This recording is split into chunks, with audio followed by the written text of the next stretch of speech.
talking about an astrologer and how he would read a person, right? That was what we were considering last time. So, if the precise locality as well as the exact hour of birth means including minutes, are available, the adept in astrology, the person who is skillful in astrology, will be able to calculate the astral influences, the changes of positions in planets in the life of the subject, that means the person whose horoscope is being read, and the helps and hindrances the subject is likely to encounter, and his natural impulses towards the accomplishment of his destiny can be calculated and seen and explained. So this is what we considered last time. While doing this, the individual's ability, while doing this calculation or explanation, the individual's ability to conquer difficulties and overcome unfavorable circumstances. The subject has got the ability, that ability is there to conquer the difficulties. Even these things have to be studied by the astrologer, and then a total view has to be taken. That's what it means. So while doing this, the individual's ability to conquer difficulties and overcome unfavorable circumstances. How will he face the unfavorable circumstances? How will he deal with the unfavorable circumstances is to be studied by the astrologer. And to shape his fortune, what is that he will do? How will he overcome the difficulties? These are all to be considered. Similarly, there could be another person who has got the inability to fight and passively await blind fate and its results. So there could be one person who would like to fight.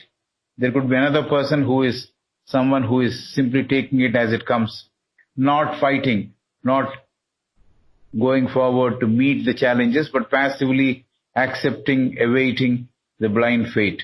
So these things have to be taken into account when the astrologer is going through the details of the subject's chart, with the locality, with the place of birth, with the time of birth.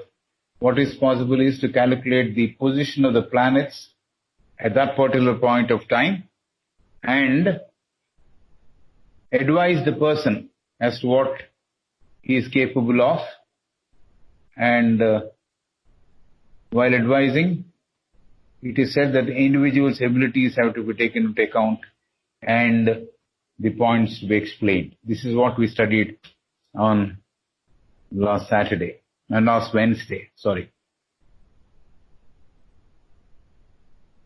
Now HPB is talking about Professor Tyndall, Tyndall. This gentleman has come number of times into our story. So she is talking about Professor Tyndall, and she says, this is what Tyndall has said, and she is quoting that person. And we are, of course, considering it is as a statement made by HPB, considering what Tyndall has said. So Tyndall has said this, that there are super sensual beings which are, however, potent and invisible. There are super sensual beings. Sensual means sensitivity is what they have.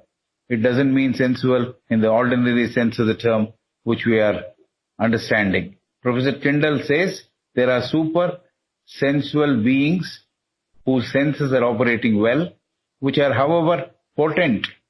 They are very powerful. They have a lot of faculties.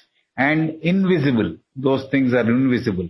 They were humans in the past.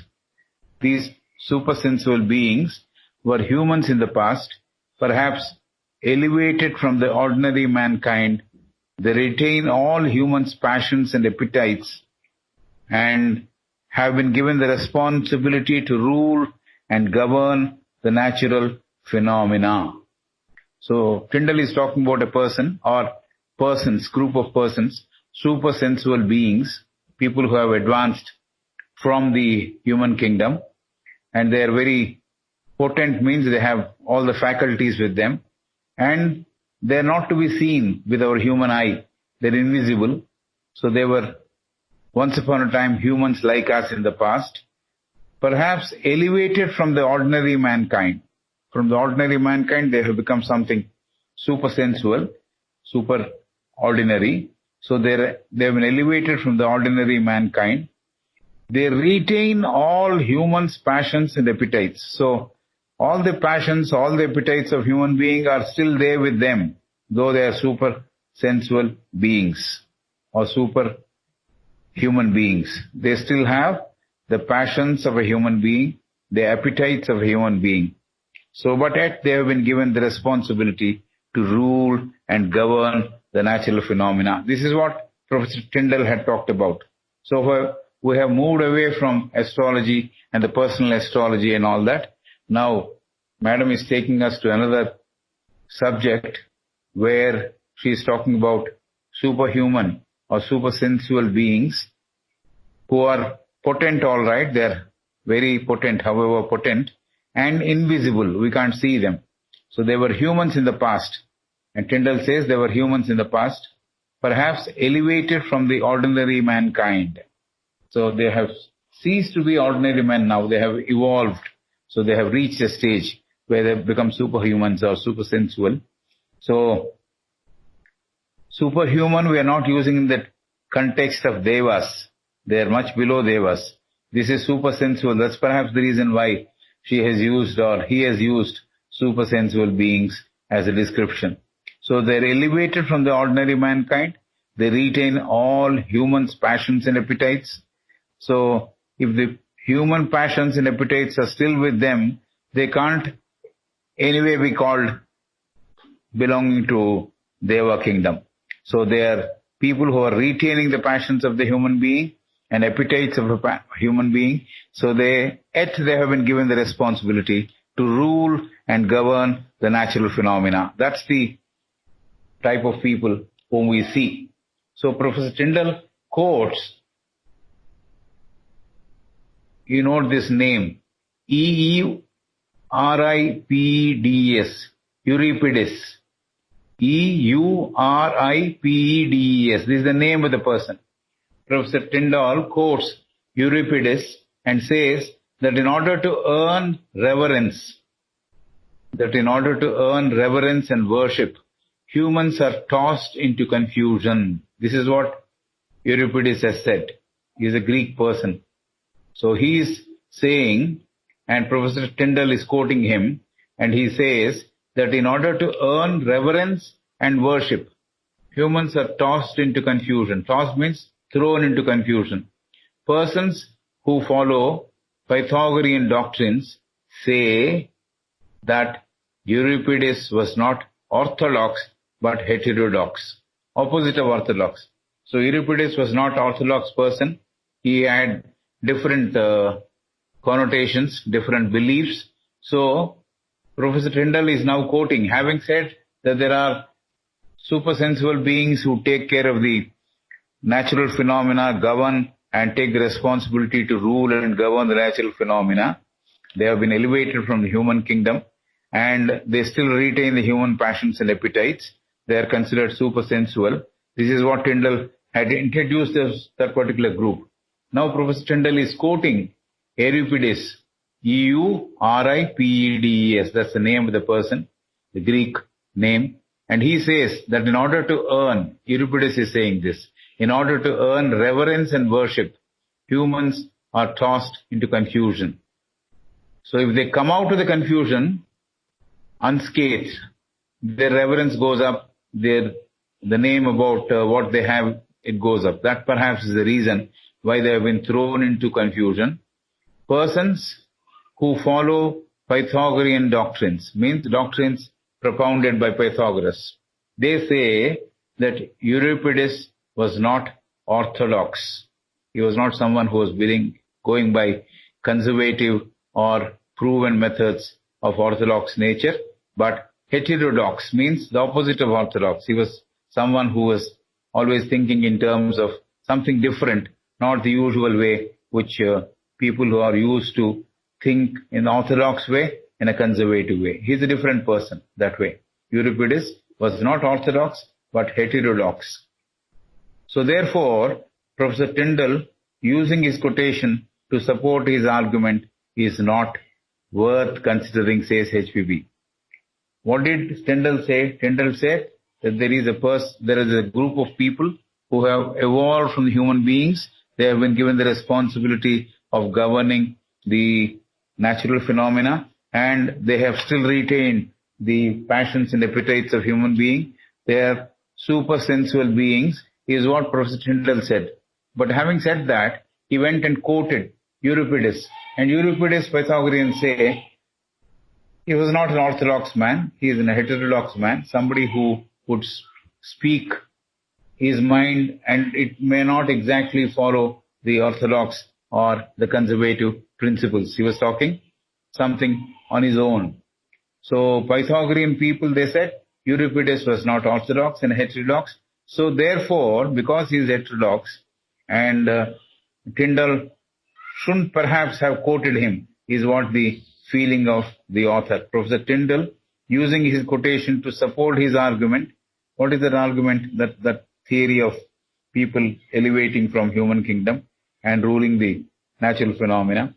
And using Euripides now, saying that they are all thrown into confusion so that the people get worshipped or they're respected. What is this? Respected or revered because they're tossed into confusion. What happens when they're tossed into confusion? The ability of the people to fight the confusion and come out, when they come out, they're given a lot of respect and reverence because they have had the metal in them to come out.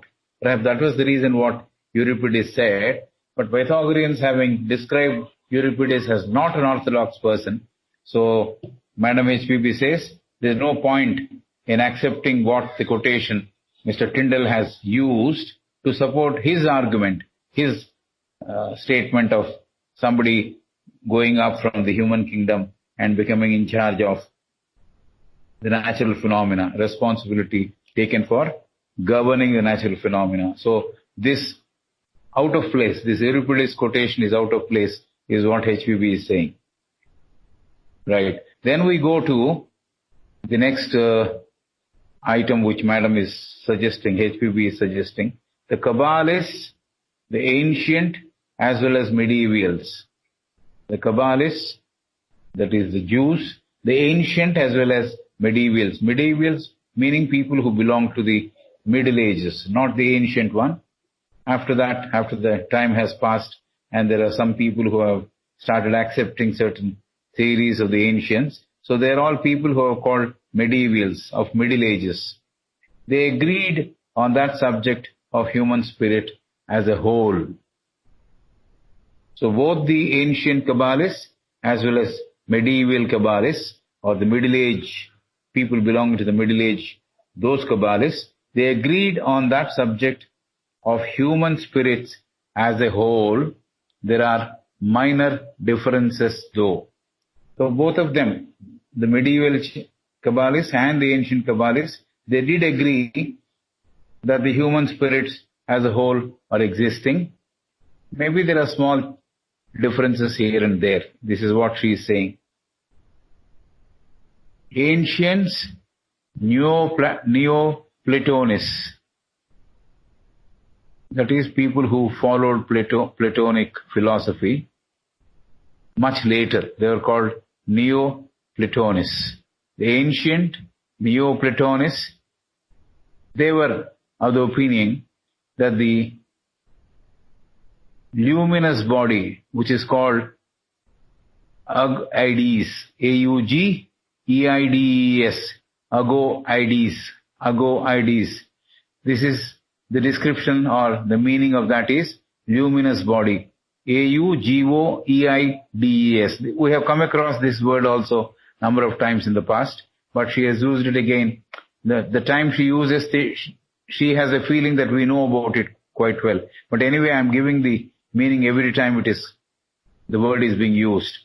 The medieval Kabbalists and the ancient Kabbalists, they agreed on one principle, that the human spirits as a whole, they are existing, but there are minor differences. Having accepted that, the ancient and Neoplatonists, they say that ego-aides, the luminous body, that is the meaning of ego-aides, Augoeides, the luminous body never descends and merges into living man. So this is the theory they propounded. The Kabbalists, the ancient as well as the medievals, they have said the human spirit is existing, though there could be small differences here and there between medievals and the ancients. And then the ancient Kabbalists and the Neoplatonists, they say that ego-aides, the luminous body, never descends and merge into living man. That means the luminous nature of the spirit. This is the belief perhaps they had propagated. The luminous body never descends and merges into living man. It will not merge into a living man. In fact, it escapes from the living man and goes back to the source. But this particular sentence says the luminous body never descends and merges into living man. It sheds light. It sheds light on the inner man. This luminous body sheds light on the inner man, the real person inside, not the body, the real person inside. It sheds light on the inner man, the astral soul. So they believed in three things. The Greek philosophers in those days, they believed only in three principled man. The body, the physical body, the astral body was called the astral soul, and the spiritual soul. The three divisions which man had according to the Greek Platonists and ancient Kabbalists also.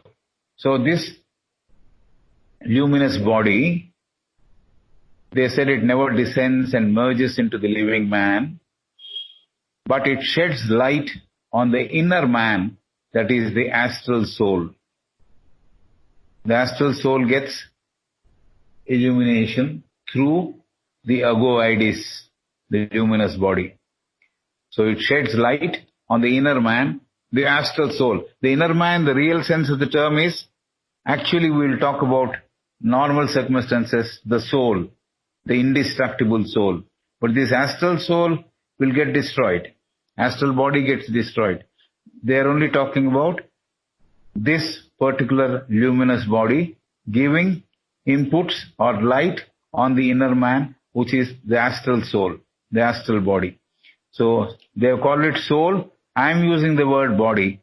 Right through, they have been saying, the Greeks have been saying, physical body, astral soul, spiritual soul. That's how they describe a man. So the medieval or Kabbalists belonging to Middle Age or period believed that the spirit detaching from the ocean of light. What did they say? The medieval, the ancient and Neoplatonists said the luminous body never descends and merges into living man. That is one portion of what they believed. And then that luminous body sheds light on the inner man, the astral soul. Thus far is the belief of the ancient Kabbalists and Neoplatonists. And what does the medieval people say? The medieval are the Middle Age people belonging to the Middle Age. Kabbalists belong to the Middle Age. What do they say? They believe, these people believed, the Middle Age Kabbalists believed, that the spirit detaching from the ocean of light, the spirit detaching from the ocean of light, and spirit entered into man's soul. This is what they believed. The medieval people believed slightly differently. The luminous body will not come into living man is what the ancients believed. Whereas the Middle Age people are saying that the spirit detaching from the ocean of light, the full of light, from that light A small ray has separated. That's what it means. The spirit detaching from the ocean of light, and spirit, such a detached spirit, entered into man's soul. Man's soul. It got imprisoned there in the astral capsule. This is what they say. Both are talking about astral soul only. Astral soul is where the luminous body is giving light, is what they're saying. The only difference is, the previous people said it never descends and merges into living man, whereas the middle-age Kabbalists are saying that the spirit detaching from the ocean of light. The ocean of light is the combination of all, and from there the ray or the detachment has taken place. One spirit has detached itself, one small component has detached itself, and it entered into man's soul. And having entered, it got imprisoned in the astral capsule. Capsule means soul, something which is ensouled, it is called capsuled. So where it remained, this particular thing which has descended from the ocean of light, this portion of the spirit which got into man's soul, and it is actually imprisoned into the astral capsule, it remained throughout one's life. So as long as that person lived, that luminous body's component which has entered into that man's soul actually got imprisoned in the astral capsule, continued to be living like that till that particular man was living. So only when the man dies, the physical body dies, then perhaps the astral body also dies. So till such time he was living, this particular bit of light or ray of light which has come from the ocean of light, it has entered into man's soul and got imprisoned into the astral capsule of a man, and it remained throughout there in a man's life. So this is, we have to understand this. So this is, see, she is giving so many versions of what each one is thinking. So finally, how we go about choosing the right one is a test for us actually. So she is giving how the Tyndall talked about, how Tyndall took the help of some other statement to support his statement. She said, no, that statement is out of place, that quotation is not relevant. So she is giving a lot of particulars. So this information which she is giving about Kabbalists in the next breath. Having talked about Tyndall, she talked about Kabbalists next. The ancient Kabbalists believed in one thing, the medieval Kabbalists believed slightly differently.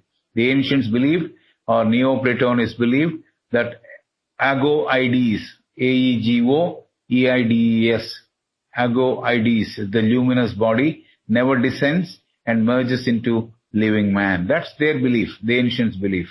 It sheds light on the inner man though. So it does shine and does activate the inner man. That inner man is no one else than the astral soul. So this is what they believed. And the medieval Kabbalists, naturally belonging to the middle-aged period, they believed that the spirit detaching from the ocean of light, and then this particular spirit detaches itself and comes and joins or enters into man's soul. And having entered the man's soul, it got imprisoned in the astral capsule. So this is what has happened according to the medieval Kabbalists. And this particular ray, which has been part and parcel of man's soul and got imprisoned as an astral capsule, it stayed with him that way till the end of his life. This is one portion of it. And then the Kabbalists who were Christians, Jews were mostly Christians, but the Christian Kabbalists believed in the theory of the fall of man. The Christian Kabbalists believed in the theory of the fall of man. Where is the theory come from? That Adam and Eve story. So this is what the Christian Kabbalists believed. the Christian Kabbalists believed in the theory of the fall of man, though it is not relevant to the later Kabbalists. So later people did not take it kindly to that, but the earlier Kabbalists of the Christian era Kabbalists believed in the theory of the fall of man. So man sinned and he fell down. That's how they described it. So this is not relevant when we are talking about the later Kabbalists, means people who graduated from because of time passing. And those people did not believe that the fall of man was the reason for this. So the Christian Kabbalists believed in the fall of man, and the later Kabbalists did not believe in that. But the Christian Kabbalists believed that the soul, due to the fall of man, got contaminated. This is the reason why they say there is a sin there. So the Christian Kabbalists believed that the soul, due to the fall of man, got contaminated due to coming into contact with matter, or because it yielded to Satan. Satan is the opposite divine influence, satanic influence we call it, Satan. So the Christian Kabbalists believed that the soul, due to the fall of man, got contaminated and due to the coming into contact with matter. So though we are getting in touch with matter, use the matter, this is what I am saying, it's not there in the book. Though we are getting into touch or getting involved with the matter, as long as we use it only as a medium to evolve out of it and get detached from it completely, then we become pure. There is no remnant of the matter in us. It is only spirit with us. Only spiritually we are alive. Then we become people worthy of joining the universal spirit. But she is talking about the Christian Kabbalists believing that the soul, due to the fall of man, got contaminated due to the coming into contact with matter. So the matter, when you are involved with matter, you don't want to get out of that matter. You stay contaminated. You stay spoiled. You stay spoiled because you don't aspire to become something else. This is something very similar to the story which you have heard some time back, the dragonfly. Not all dragonflies venture to fly. They are happy to be in the mud. They are happy to be in the pond which is all dirty. They are happy to be there. But few daring ones, they leave that mud, they cleanse themselves and keep flying. So this is exactly what we can understand by this example. The Christian Kabbalists believed that the soul, due to the fall of man, got contaminated due to coming into contact with matter, or because it yielded to Satan. Satanic influences it yielded to because it got involved with the creation of matter, or the allurement of matter spoiled without it actually moving towards divinity. So Satan had Satan, satanic influence was more, so they got involved more with matter, and the attraction of matter spoiled them, contaminated them, so they could not see the divine portion of it. So this is what has happened, is what Madam is saying. The Christian Kabbalists believed that the soul, due to the fall of man, got contaminated due to coming into contact with matter, and because it yielded to Satan. So we know how important it is to understand what is matter, how we should be involved with matter, and how we should get exposed to the spirit.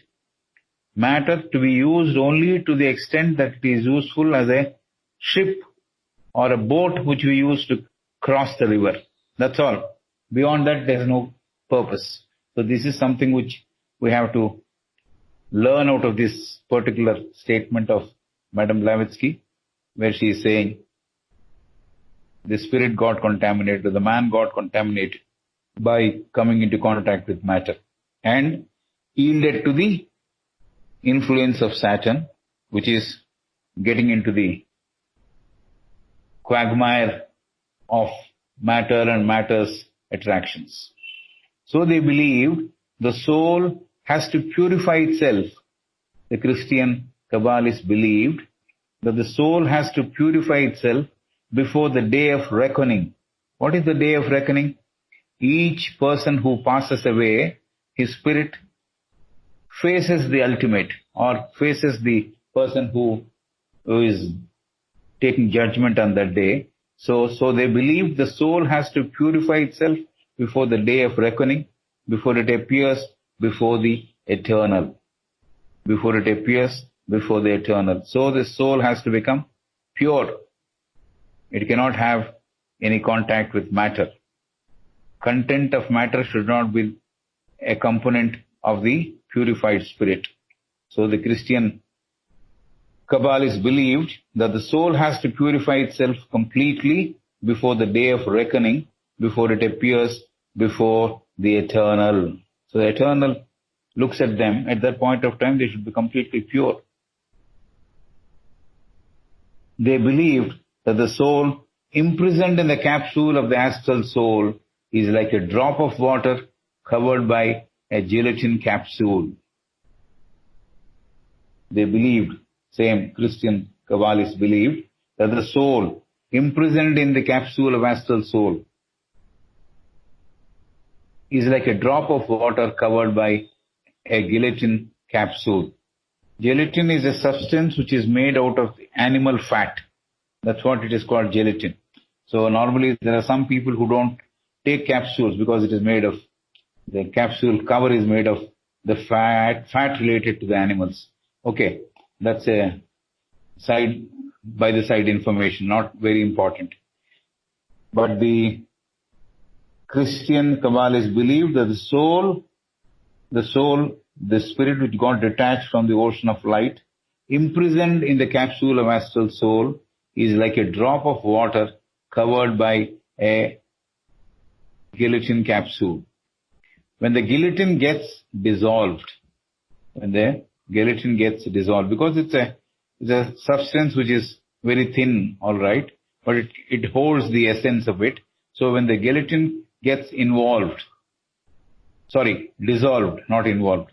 When the gelatin gets dissolved, the drop of water held in the capsule merges with the ocean.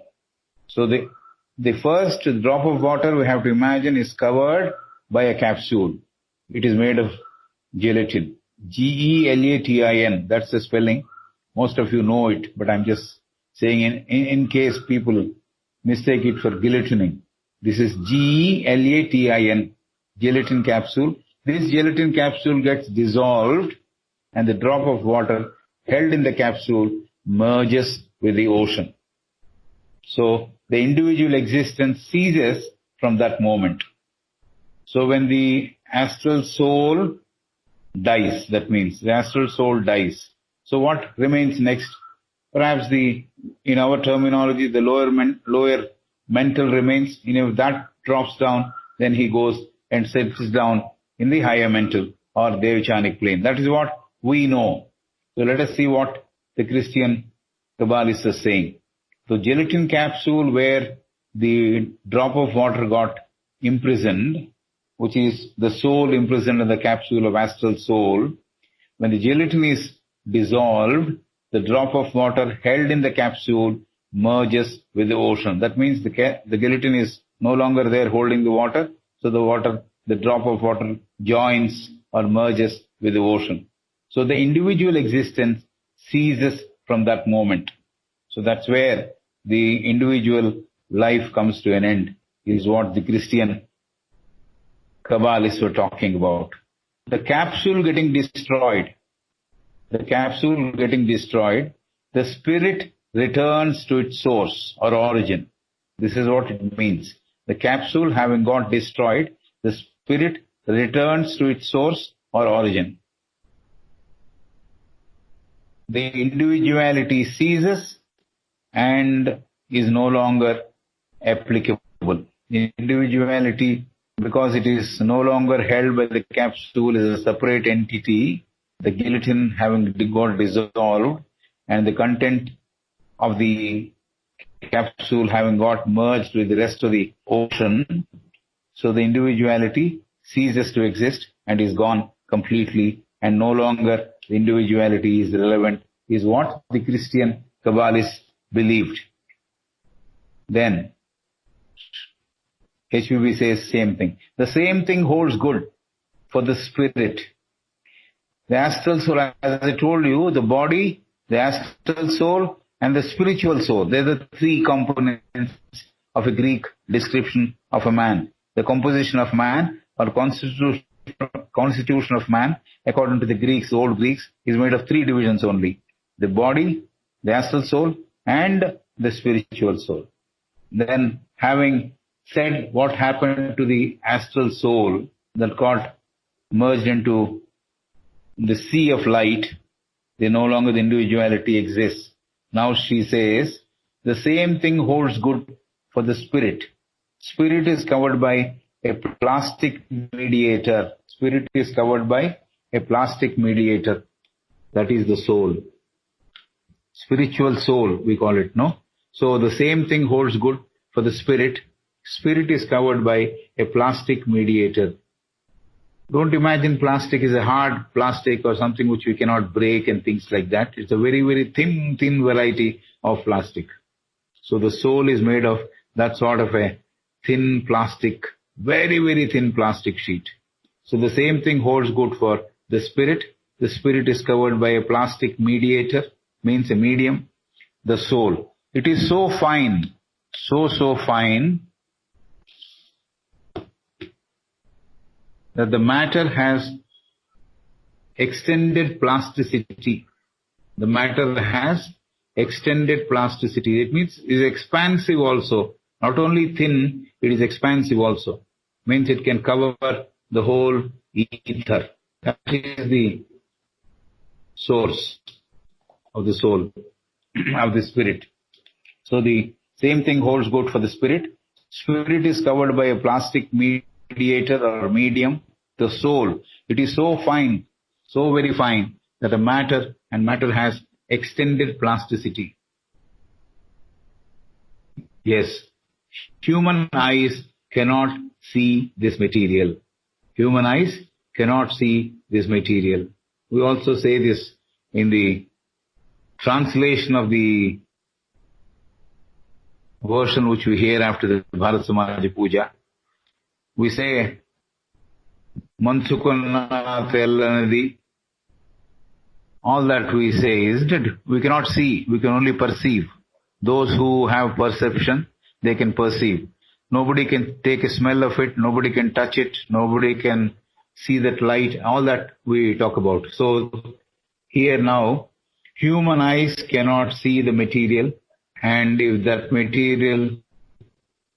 is material, human eyes cannot see the material if we say or if we think that is material at all. It is plasticity extended. That's how it has been described. So human eyes cannot see that material, that thin, that very, very thin material. And that material, if it is called material at all, the human eyes cannot see it. The material which the cover, the plastic cover is dissolved. See, we talked about the astral soul, the capsule getting, gelatin capsule getting dissolved. You know what had happened? It went back to the source. Means the astral soul went on its direction. Now she is talking about the spiritual soul. Human eyes cannot see this material, which is extended plasticity. And if that material at all, if we call that a material at all, with which soul is made of, when that plastic cover is dissolved, the spirit goes back to the original source or place of stay. Place of stay means from where it came, the abode which he used or the soul used, where it was before it became individualized, it goes back to the same source. This is what it means. So the human eyes cannot see the material. And if it is material at all, if you call it material at all, with which soul is made of. So we can't see that is what it was wanted to say. When the the plastic cover is dissolved, the spirit goes back to the original source or place of stay. So individuality of the soul also is gone. Astral soul is gone. Astral soul is, in other words, astral body. Astral body drops, and so there is nothing remaining there. The matter is gone. It is thinner than the physical, but it is astral. So that astral body has lost its existence. So that is one stage. The next stage, because they only considered three divisions of man, the spiritual content of man, the soul content of man also escapes when the plastic cover is dissolved and the spirit goes back to the original source or the place of stay. What is the original source? The universal spirit.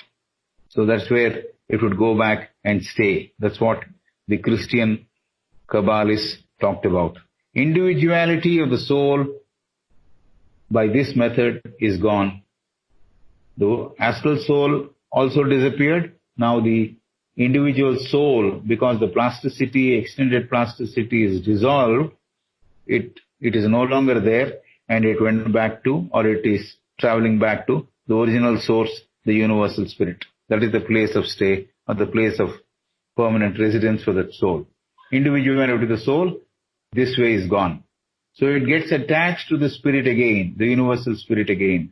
So this individualized spirit gets attached to the universal spirit again. There are some, okay, having said this, now she is moving on to another subject. So we have talked about Christian Kabbalists, the ancient and the medieval Kabbalists. I don't want to go back and repeat it because you'll find it boring. So I'm going to the next subject. There are some philosophers, HPB is explaining, there are some philosophers who explain this differently. So this is how the Christian Kabbalists explained so far.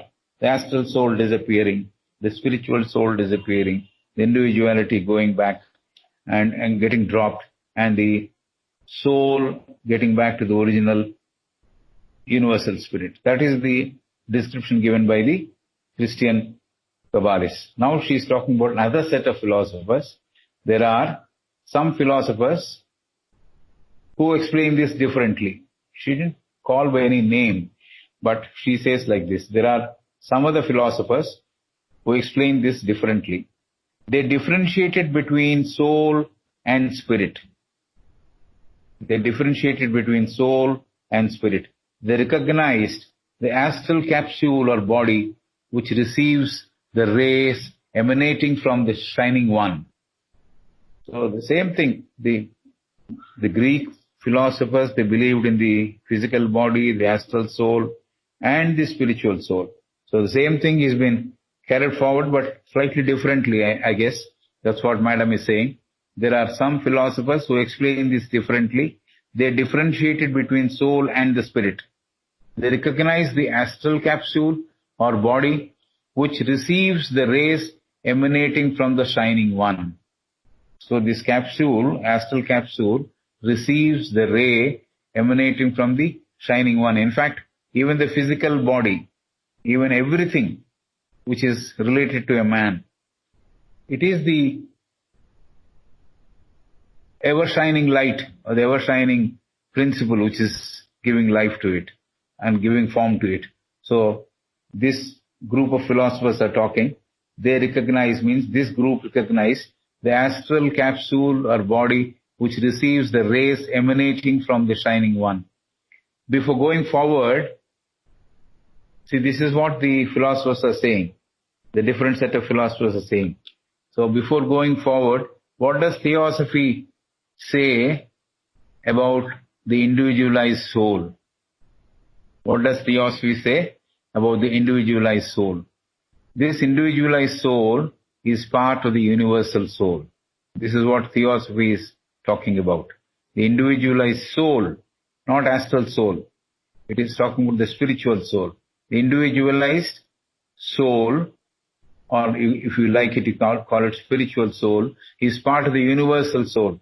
This individual soul takes many births. This individual soul takes many births and reaches perfection. at the end of the journey of necessity. So this is what we have heard a number of times. The soul has to undertake a journey of necessity. It cannot escape from the journey. So the individualized soul is part of the universal soul. This individual soul takes many births and reaches perfection by gathering experiences in each birth. At the end of the journey of necessity, and then the soul reaches and identifies with the universal soul. So this is the journey according to theosophy. So we have to keep this in mind, what theosophy says. And this is something with which we will continue our thinking. But then we are considering what other people are talking about it. So we can compare it and stick to what is relevant and essential. So for that reason, I guess, we have been given the principle of how the soul, individualized soul, moves or travels the journey of necessity, having gathered experience in each birth, and then finally reaches perfection and identifies with the universal soul. This is the third principle which Madame Blavatsky had proposed in the fundamental propositions. The individual soul's relation with the universal soul. This is what she talked about. So we will continue with what the theory of those philosophers, the group of philosophers, were talking about. What did they say in the beginning? They said they differentiated between the soul and the spirit. They recognize the astral capsule or body which receives the rays emanating from the shining one. So that till that moment or till that point we have studied. They recognize the astral capsule or body which receives the rays emanating from the shining one. Now, continuing with that philosophy of the philosophers or group of philosophers, they believed man and soul had to conquer their immortality by ascending towards unity. They also believed in this. They did not mince their words when they are saying this. They believed man and soul had to conquer they're putting both. Man has to evolve, the soul also has to evolve. Both have to conquer their immortality by ascending towards unity. So they say man is immortal, the spirit is immortal, or the soul is immortal. So we'll have to see whether this holds good, this theory holds good.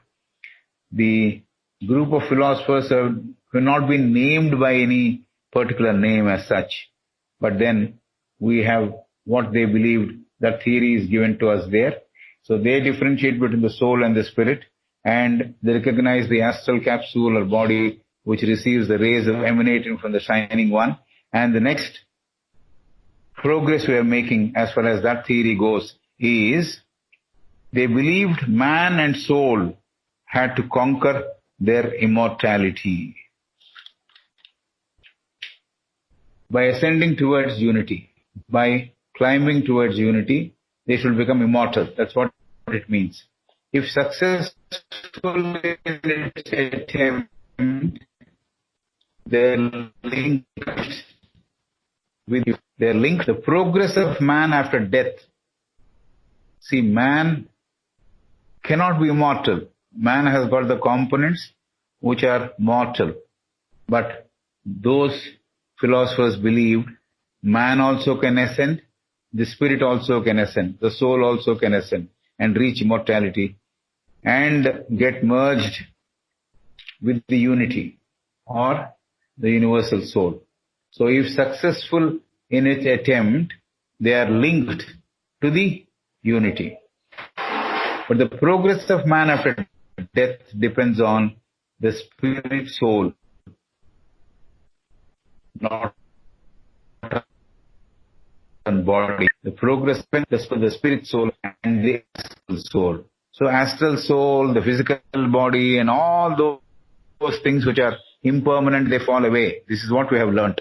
So this is what Madam is saying. The progress of man after death depends on the spirit soul, not on body and the personality to which these two are related,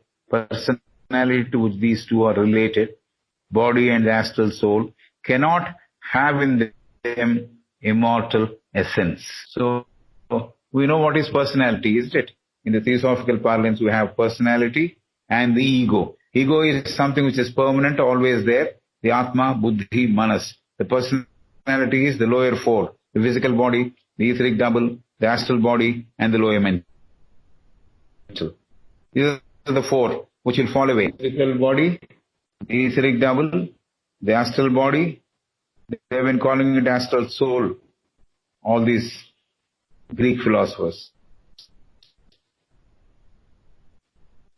The astral body and the lower mental body. So that is personality. So what Madam is saying now, the progress of man after death depends on the spirit soul, not on body and the astral soul. So it's not dependent on body or the astral soul. It depends how the spiritual soul gathers experience, how it moves, how quickly it can finish the journey of necessity or obligatory journey. That's what we have to look for. Personality to which these two are related. What are related? The body and the astral soul are related to the personality. They cannot have in them immortal. They have in them the immortal essence. They cannot be immortal in any point of time because there is no immortal principle involved in it. It is only immortal principle which is involved in it. So they don't have anything which is immortal. So immortal essence is not there when we see the body and the astral soul.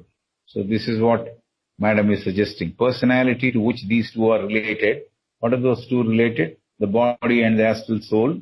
They do not have in them the immortal essence. Essence is some essence, the sara or the substance which is immortal. It is not there in them. Whereas the spirit soul,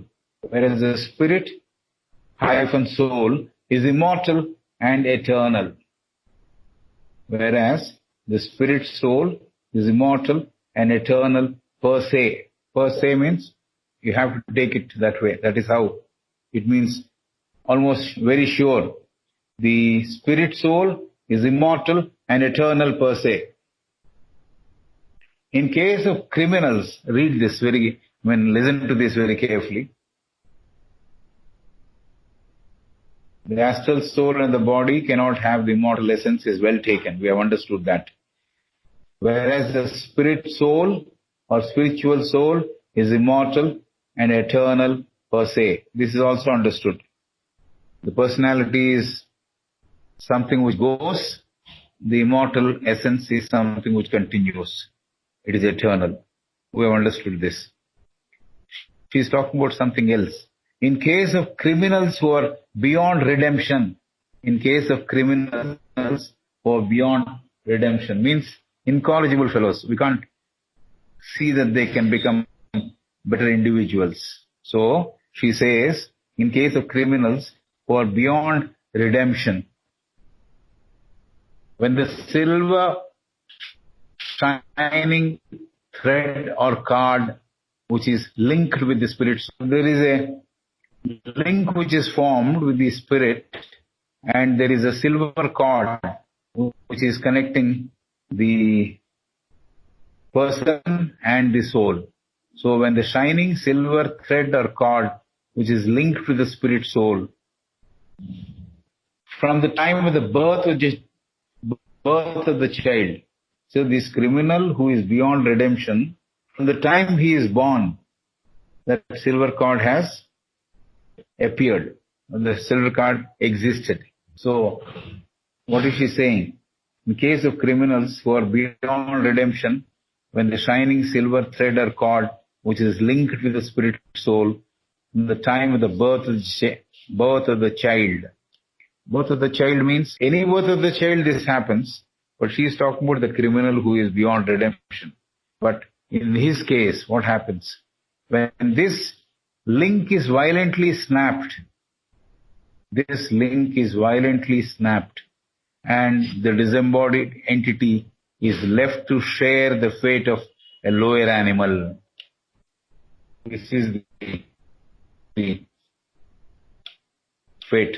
In case of criminals who are beyond redemption, when the shining silver cord or thread, which is linked to the spirit soul, from when it is linked, from the time of the birth of the child, is violently snapped, and the disembodied entity means it has left the bodies. The spirit has left the bodies. That's why it has become disembodied. So the disembodied entity means the soul is left to share the fate of a lower animal. So it becomes part of a lower animal. It becomes an animal. I don't know. Animal have got group souls. That's how I put it. This particular description, when we say the criminals, we're talking about criminals. In case of criminals who are beyond redemption, when they're shining, I guess what happens is a person who is a criminal, who is beyond redemption, will not be born as an animal. This is not how we should understand. He will not be born as an animal, but he will have all the animal propensities to live with for some more time. This is how we should understand. The person who is individualized, who has become a person who is beyond redemption, is a criminal. Because of a violent incident, maybe he's been murdered or he's become a victim of some circumstances. There's a sudden snapping of the link between the soul and his.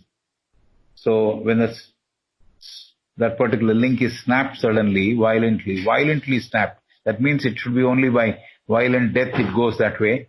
The disembodied entity is left to share the fate of a lower animal. We have to understand this. Fate of a lower animal means he becomes a person who has animal propensities, animal qualities. Not that he will become an animal again. Please understand this very carefully. A condemnable criminal, because he has ended the link which he has, from the child birth, there is a silver cord which is linking him with the soul. That link is snapped violently. So then what happens to him? He has to share the fate of a lower animal, meaning he will continue to live like an animal with animal propensities and animal qualities. This is how we have to understand. And I am adding this, imagining this and adding this. It's true also. There is no question of imagination here. The same thing happens to those who end their lives through suicide. The same thing happens to those who end their lives through suicide. You know why? They have tried escaping from their karma. They have tried to escape from their allotted karma. So they'll have to go through the karma again. So they'll have to be taking an elementary birth and work their way up. Not necessarily in the place where he is vacated. Maybe he'll fall down somewhere and then he will start work his way up again. So this is what happens when the person who commits suicide. So that's why suicide is not at all advisable for any person, whatever may be the situation or reason for it. So she talked about a criminal. When he became disembodied, the silver cord got snapped violently. The disembodied entity was left to share the fate of a lower animal, means he became a person with animal propensities. He continued to live there. Only when those animal propensities completely disappear and he becomes divine again, he would move forward in evolution. So that is what she was trying to say. So this too gradually dissolves into ether. This person who has taken the birth as a lower animal or person living like a person with animal propensities, he also grows over a period of time and gradually dissolves into ether, and the individuality gets annihilated. So this too gradually dissolves into ether. So this spirit also gets dissolved into ether. When? It takes a lot of time. lot of time because he has to work his way from down below, from the animal man to has to become divine man. So then he moves to the higher spirit. So this too gradually dissolves into ether and the individuality gets annihilated. Annihilated means actually individuality disappears and he goes and joins the rest of the universal spirit. At this stage, the unit of spirit means the spirit which got separated. That's what it means. At this stage, the unit of spirit remains as a conscious being. At this stage, the unit of spirit remains as a conscious being. And the spirit becomes a planetary spirit. This separated unit of spirit, it remains as a conscious being, but then it has become a planetary spirit. This is what the book is saying. The spirit becomes a planetary spirit. This is what those philosophers believed. So how planetary spirits come into being, they're saying this is how it becomes a planetary spirit. So the person who has a violently snapped death, the disembodied entity, becomes a lower animalized man and then over a period of time works his way up and then gradually dissolves into ether. Individuality gets annihilated, means it gets dissolved. And at this stage, the unit of spirit which got separated from the universal spirit remains as a conscious being. This is what we have understood even in that morning class, thought power. So when this particular unit of consciousness goes back to the source, it is still aware. It has not lost its identity. This is what Madam Annie Besant said. The particular spirit which got separated and it has gone back to the same source. It is in the whole, all right, but like the drop which is in the ocean, the drop still knows it is a drop, but it's part of the ocean also. That feeling also is there. Though it is part of the ocean, that particular drop is able to think, yes, my identity is okay. I know it. So this is what it is given here also. The unit of spirit, the separated unit of spirit, remains as a conscious being. And then this spirit becomes a planetary spirit. This is what those group of philosophers believed. So this is the story which she's talking about. So the violent death, it will push us back into maybe a stage where we have to, especially when that person was a person who had a criminal record, a criminal. So he has to start all over again to work off his particular propensities. So this is the story of those philosophers who talked about spirit and soul and the movement, the astral soul encapsulating and all the rest of it. So we now move to, we have to understand clearly that man's bodies related to the personality cannot attain immortality. She has already stated once, again, second time it is being repeated. We have to understand clearly that man's bodies related to the personality cannot attain immortality. Terrestrial experience, this is another interesting point. Terrestrial experience, the essence is retained by the spirit in Devchan. Right? This happens to everybody. Whoever has lived on earth, his experience, the essence of the experience is retained by the spirit in Devchan. This is they say it's a fact. It is corroborated in theosophy also. So the terrestrial experience, the essence is retained by the spirit in Devchan. But terrestrial identity will not be retained. See, this is quite natural, isn't it? Mr. Smith dies. Mr. Smith's experiences may be there with his fifth principle, the higher mental. So he may carry the essence of his life. The essence of his life he may be there, he may be having there. But the identity that he is Mr. Smith may not be there. So this is a very good point to be noted. So the man's bodies related to the personality cannot attain immortality is one. And terrestrial experiences, the essence is retained by the spirit in Devchan, but terrestrial identity will not be retained. Experience will be retained.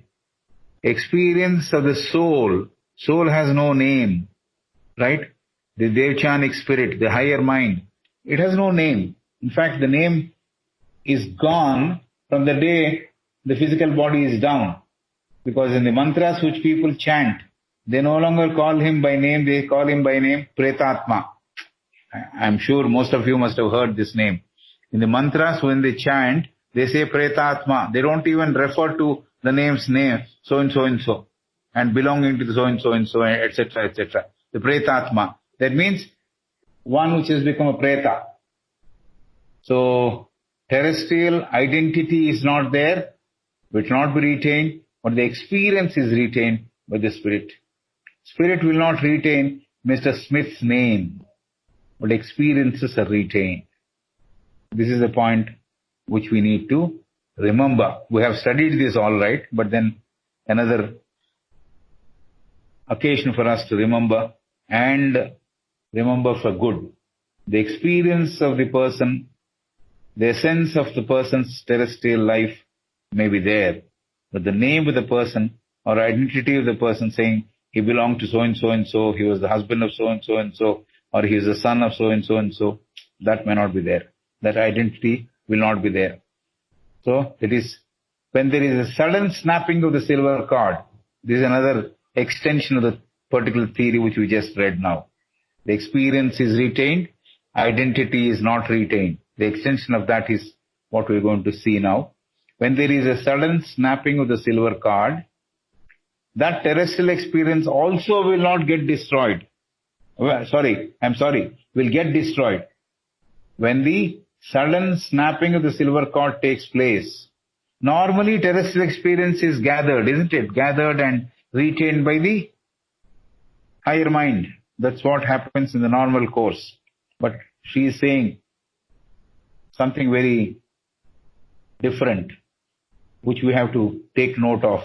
When there is a sudden snapping of the silver cord, the terrestrial experience also will get destroyed. Not only the identity, even the spirit having the gathered experiences, that experiences also will get destroyed. So when spirit is getting delinked with an unworthy vehicle, this is what happens. What was the unworthy vehicle? That person who was a criminal was an unworthy vehicle. Right? So when that unworthy vehicle got separated, when that suddenly happened, that snap took place, or the snapping took place suddenly, violently. So what happens at that point of time? Whatever experiences he has gathered, it could be mostly criminal, isn't it? Why should he retain that? I am saying this. The book is not saying that. The criminal experiences or terrestrial experiences of that criminal, when the silver cord got snapped suddenly, that experience also gets destroyed. So when the spirit is getting delinked with an unworthy vehicle, so unworthy vehicle is getting delinked with the spirit. Spirit was somehow managing to live with that particular person. The spiritual soul was somehow managing to live with that person. When that sudden snapping took place, when the physical body fell away, the spirit escaped. The spirit is not taking the experiences of that particular person who led a criminal life. It's good in a way that that experience is not stored. So this is something which you would kindly follow. This is what happens when the delinking takes place with an unworthy vehicle. So we have covered quite a bit, and then we have some more. Oh yes, 5 or 6 pages left still. So can we stop now, because it's 3:10, I guess. People would like to talk or clarify if there is anything to be clarified. I'll stop here. Now we'll proceed for discussions. Sir, please proceed with the discussions. I'm just outside. I cannot speak now. మన దీంట్లో అద్వైతలో కానివ్వండి, సనాతన ధర్మంలో causal body అనే ఒక కారణ శరీరం అంటారు. కాజల్ మనకు బాడీ కూడా ఉంది, అంటారు దాన్ని. థియాసఫీలో కూడా ఉంది, ఆ, థియాసఫీలో కూడా కాజల్ బాడీ ఉంది. అయితే ఆ కాజల్ బాడీ దీంట్లో కారణ శరీరంలో వాసనలు ఉంటాయి అని చెప్తారు. స్పిరిట్ ప్లస్ ఎక్స్పీరియన్స్ కూడా అక్కడే వాసనలు. స్టోర్ చేస్తారు. ఏమండి? స్పిరిట్ ప్లస్ ఎక్స్పీరియన్స్ వాసనలు. ఆ, ఎక్స్పీరియన్స్ కూడా అక్కడే స్టోర్ అవుతుంది. ఆ, according to theosophy, yeah, experience that particular life also gets stored there. Yeah. అయితే You're అది right. ఆ, అది మొత్తం డిస్ట్రాయ్ అయితే గానీ ఆ స్పిరిట్ వెళ్ళి యాక్చువల్ గా దీంట్లో యూనివర్సల్ సోల్ లో కలవదు అని చెప్తారు. ఈజ్ అవును. It same thing in theosophy also? Is it like that? థియాసఫీలో very much the same causal body అనేది ఉన్నది. కారణ శరీరమే కాదు, మహాకారణ శరీరం కూడా ఉన్నది. కారణ అదేమో శరీరం ఏం చేస్తుందంటే ఈ జన్మలో జరిగిన మంచి ఎక్స్పీరియన్సెస్ యొక్క ఎసెన్స్ అంతా కూడా తీసి పెట్టుకుంటుంది. అవునవును, అవును. యాస్ట్రల్ బాడీ పడిపోవాలంటే యాస్ట్రల్ బాడీలో ఉండే కోరికలు తాలూకు అవన్నీ పడిపోతే యాస్ట్రల్ బాడీ డెత్ రాదు. కాబట్టి ఆ డెత్ తొందరగా అక్కడ రావాలంటే ఇక్కడ పోవాలి కోరికలు. When we are living on the physical, the కోరికలు are come to an end. Astral బాడీలో తక్కువ టైం ఉంటాం. That astral body falls away quickly for those people who can work out their desires when they are living on the physical life. కాబట్టి physical life లో జరిగిన మంచి experiences అన్ని కూడా faculties, especially మనకి థియాసఫీలో, మన కీర్తి థియాసఫీలో కూడా చదువుకున్నది ఏమిటి? For example poetry or music or anything, painting, essences are retained there in the causal body. Causal బాడీలోకి వెళ్ళిపోతుంది అది. కానీ అవి కూడా పడిపోవాలంటారు. యాక్చువల్ గా అవి కూడా ఒక రకమైన ఈ వాసనలే, సద్వాసనలే, కానీ అవి కూడా పడిపోవాలి అని చెప్తారు. రైటే. అన్ని ఏమీ అక్కర్లేదు. యాక్చువల్ గా ఫైనల్ గా ఏమీ అక్కర్లేదు. ఫైనల్ గా ఏది అక్కర్లేదు. That is important. మళ్ళీ కిందకి వచ్చి మళ్ళీ జన్మ ఎత్తాలంటే కాజల్ బాడీలో ఉండాలి. కాజల్ బాడీలో ఉండాలి. మళ్ళీ కిందకి వచ్చి జన్మ తీసుకోవాలి. కాబట్టి జన్మ ఎప్పుడు ఆగిపోతుంది? కంప్లీట్ గా పర్ఫెక్షన్ వచ్చినప్పుడు. పర్ఫెక్షన్ ఎప్పుడు వస్తుంది? అప్పుడు ఇవన్నీ మిగలవు. Nothing remains. అండ్ సపరేట్నెస్ అనేది అప్పుడే పోతుంది. యాక్చువల్ గా సపరేట్నెస్ అనేది అప్పుడు పోతుంది. యాక్చువల్ గా దానికోసమే వైరాగ్యం కూడా ప్రాక్టీస్ చేయమంటారు. ఇప్పుడు when we are with the body. వైరాగ్యం ఎందుకు? విరాగిగా ఉండడం ఎందుకు? కోరికలు లేనివాడు కాబట్టి అగ్ని సంబంధమైన కళలతో ఉన్న సన్యాసి రంగు వేసుకుంటున్నాడు. అన్ని కాల్చేసాను నేను, నాకేం కోరికలు లేవు అని చెప్పడానికి సంకేతమే కాషాయ వస్త్రం. అంతకుముందు తెల్ల వస్త్రం ధరిస్తారనుకుంటా వాళ్ళు. అది ఏదో ఉంటాడు బ్రహ్మచారిగా 12 ఏళ్ళు ఉన్న తర్వాత వాడికి ఆత్మ బోధానందనాలు ఇస్తారు. ఇచ్చినప్పుడు సన్యాసి అయిన తర్వాత ఇంకేం ఉండకూడదు. అతను చెబుతున్నాడు, అతనికి ఎక్కువ ఆపర్చునిటీస్ వస్తున్నాయి, ఇవేమి మాట్లాడకూడదు. చూస్తే బాగుంటాను, నా పొట్ట కనపడకుండా ఉండాలంటే ఏం చేయాలి, ఇవేం ఉండవు.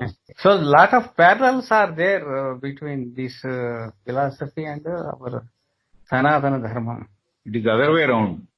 దాన్ని పోలి ఇది ఉంది, ఆ ఒరిజినల్ ని పోలి ఇది ఉంది. ఒరిజినలే అసలు ఫిలాసఫీ.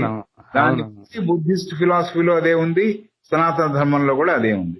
క్రిమినల్ జీవిస్తున్నవాడు, క్రిమినల్ గా జీవించిన వాడికి ఎంత పనిష్మెంట్ ఉందో చెప్పింది.